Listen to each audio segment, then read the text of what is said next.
Sir என் பேர் வந்து பாலநந்தினி. நான் விடபிள்யூடி டீம்லேருந்து பேசுறேன். என் அப்ளைன் வந்து Saranya sister, silver director and star director வந்து ஹேமா சிஸ்டர்.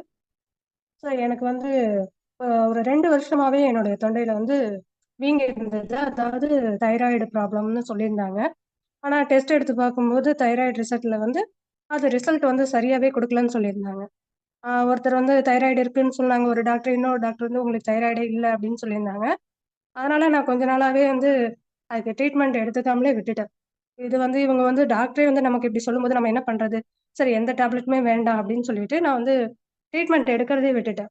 ஆனா அது கொஞ்ச நாள் கழிச்சு பார்த்தீங்கன்னா, எனக்கு உடம்பு ரொம்ப இளைச்சு போயிருந்தது. என்னால எதுவுமே சாப்பிடவே முடியல. ரொம்ப டயர்ட் ஆயிட்டே இருக்கும் உடம்பு. எழுந்திரிக்கவே முடியாது. எனி டைம் சோர்ந்து சோர்ந்து படுத்துக்கிற மாரியே இருந்தது. அந்த மாரி இருக்கும்போது தான் நான் வந்து ஒரு 5 மந்த்ஸ்க்கு முன்னாடி நான் வெஸ்டேஜ்ல ஜாயின் பண்ணேன். அப்ப ஜாயின் பண்ணி என் சிஸ்டர்ட்ட வந்து இந்த மாரி எனக்கு இப்படி ஒரு ப்ராப்ளம் இருக்கு. என்னால தொடர்ந்து பேசவே முடியாது. ஒரு 10 நிமிஷத்துக்கு மேல என்னால பேசவே முடியாது. தொண்டை வந்து அப்படியே அடைச்சுக்கும். குரல் கீச்சு கீச்சுன்னு வரும். நான் வந்து என்னோட அந்த த்ரோட் பெயினுக்காக அவங்க வந்து தைராய்டு அப்படின்னு சொல்லி சிஸ்டர் சொல்லியிருந்தாங்க.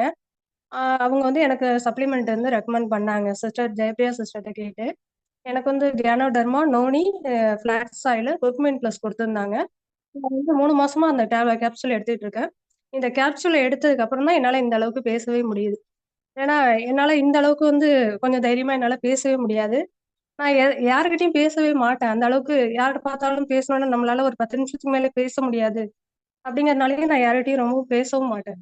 இப்போ அந்த சப்ளிமெண்ட் எடுத்ததுக்கு அப்புறம், என்னால இந்த அளவுக்கு கொஞ்சம் நல்லா பேச முடியுது. உடம்பும் நல்லா தெளிவா இருக்கு. நல்லா கொஞ்சம் வெயிட் போட்டிருக்கேன்.